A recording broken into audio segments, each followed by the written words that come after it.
বাগেরহাটের খানজাহান আলী মাজারের ঐতিহাসিক দিঘি। বহু বছর ধরে এখানে পর্যটক ও দর্শনার্থীদের আকর্ষণের অন্যতম কেন্দ্র কুমির। তবে সেই কুমিরই এখন হয়ে উঠেছে আতঙ্কের কারণ।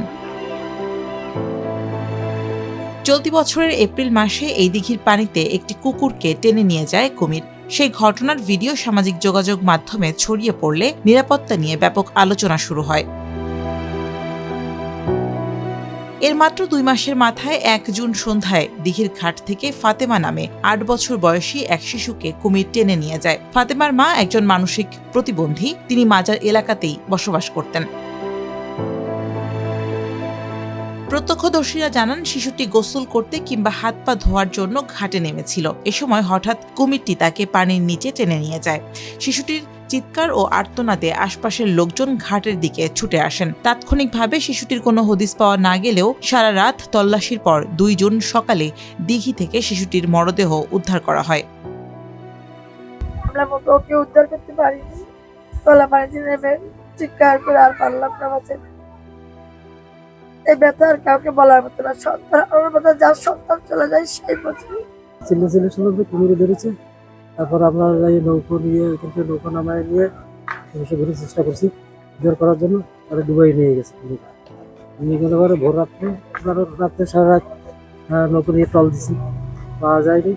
পরে সকালে 5:30টার দিকে এখানে নৌকো নিয়ে গেছে। সে সময় দেখি লাশটা ভেসে উঠছে। এই ঘটনার পর মাজার এলাকার বাসিন্দা ও দর্শনার্থীদের মধ্যে আতঙ্ক ছড়িয়ে পড়েছে। একটি কুকুরকে টেনে নেওয়ার ঘটনার পর যখন দিঘির নিরাপত্তা ব্যবস্থা জোরদার করা হয়নি, তখন একটি শিশুর প্রাণহানির ঘটনা নতুন করে প্রশ্ন তুলেছে সংশ্লিষ্টদের দায়িত্ব নিয়ে। এদিকে মাজার কর্তৃপক্ষ ও স্থানীয় প্রশাসন জানিয়েছে, দিঘির চারপাশে প্রয়োজনীয় নিরাপত্তা বেষ্টনী নির্মাণ না হওয়া পর্যন্ত কুমিরটিকে অন্যত্র সরিয়ে রাখার বিষয়ে উদ্যোগ নেওয়া হবে। এ বিষয়ে বন বিভাগের সঙ্গে আলোচনা চলছে বলেও জানিয়েছেন সংশ্লিষ্ট কর্মকর্তারা। ভবিষ্যতে এই ধরনের ঘটনা না ঘটার জন্য আমরা তড়িৎভাবে প্রশাসনের পরামর্শ নিয়ে স্থানীয় জনসাধারণ বা মাজার কর্তৃপক্ষ দ্বারা আমরা আছি, সবাই বসে তাতে ভিজিটার যারা আসে তাদের নিরাপত্তাকে দেখতে হবে, মাজারের ইতিহাস ঐতিহ্য সবকিছু ঠিক রাখতে হবে। পাবলিক সেফটিটা আগে। একটা জীবনের মূল্য আমাদের কাছে অনেক বেশি, কারণ এই 20 বছরে যেহেতু এরকম 3-4টা ঘটনা ঘটেছে, আমরা চাই না সেই ঘটনাটার আরেকটা পুনরাবৃত্তি ঘটুক। প্রত্যেকটা জীবনের মূল্য অসীম।